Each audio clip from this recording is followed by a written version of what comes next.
for joining us for another episode of Spectacular Magazine Shorts. I am Britany B with 1T, and I'm filling in for Miss Phyllis Coley. TV One will be presenting a new film this weekend called Don't Waste Your Pretty on Sunday, February 28th at 8 p.m.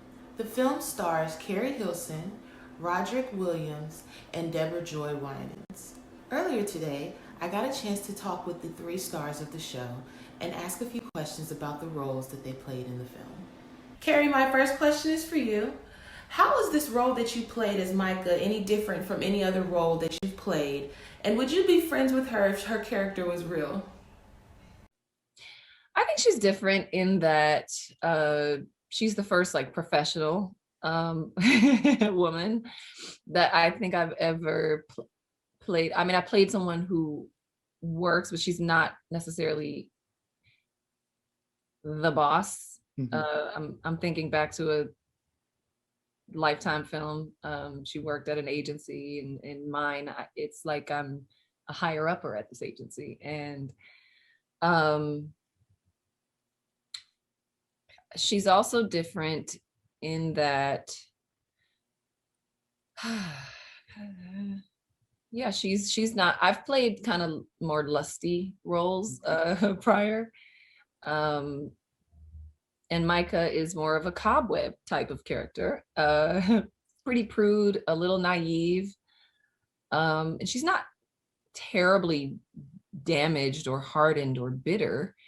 She's just not placing her focus there. Okay, would I be friends with Micah? Yes, I absolutely would. I would be the friend who is telling Micah about telling Micah to find the balance. As I just said, I would be that, because I've actually had that conversation with another close friend of mine. It's like, look, yo, when you get in love, you are like 100% in, and don't nobody see you. We don't hear from you. You know what I mean? You won't show up anywhere if he can't come, or you know what I mean? And then when you are solo, single, we don't hear from you because you are, completely 100%. So I'd be the friend telling Micah, like, look, okay, even though you might have met Jason and you think you found love, we better still see your butt coming around, and put all your eggs in the basket, try to make that work. He seems like a really genuine something to explore.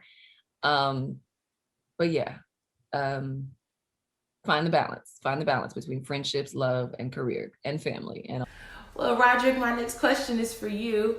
What was your biggest challenge transitioning into your character, Michael?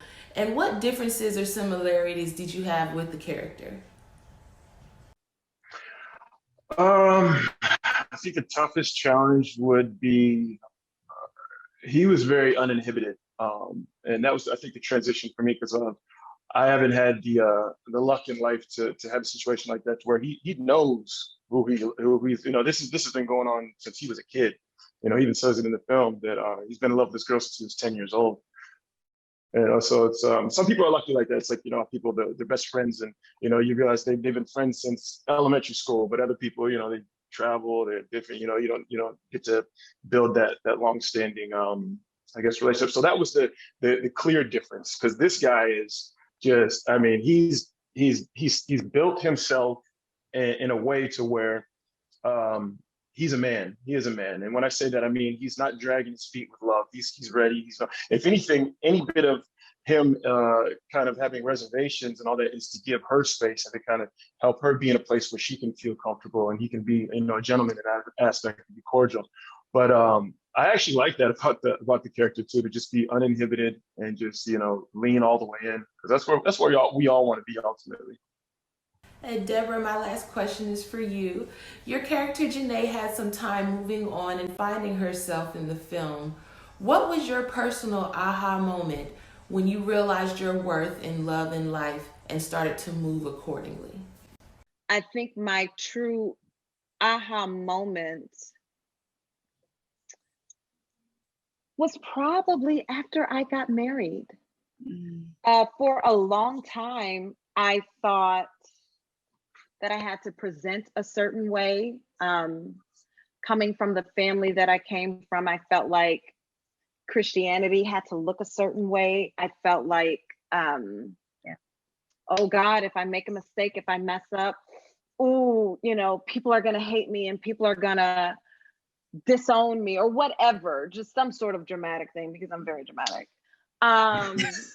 But what I learned, which really came through my husband,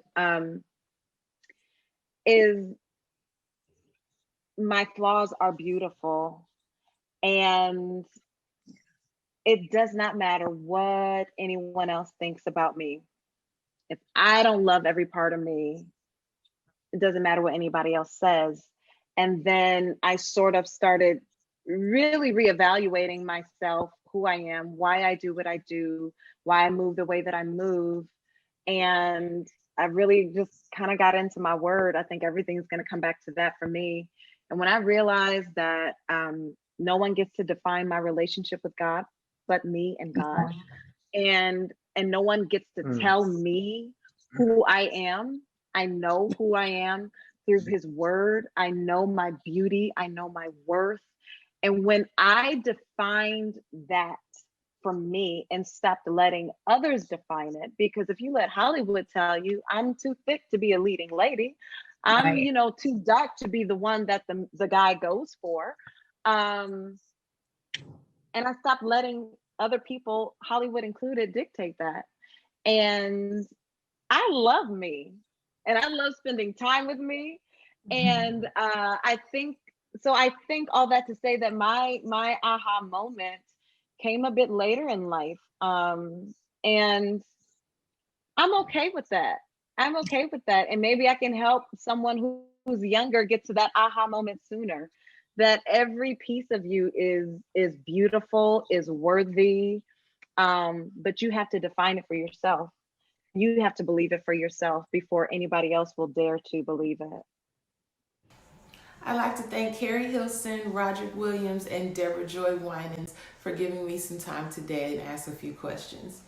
Don't miss Don't Waste Your Pretty, airing this Sunday, February 28th at 8 p.m. on TV1. Thank you for joining us for another episode of Spectacular Magazine Shorts. I am Britany B with the 1T.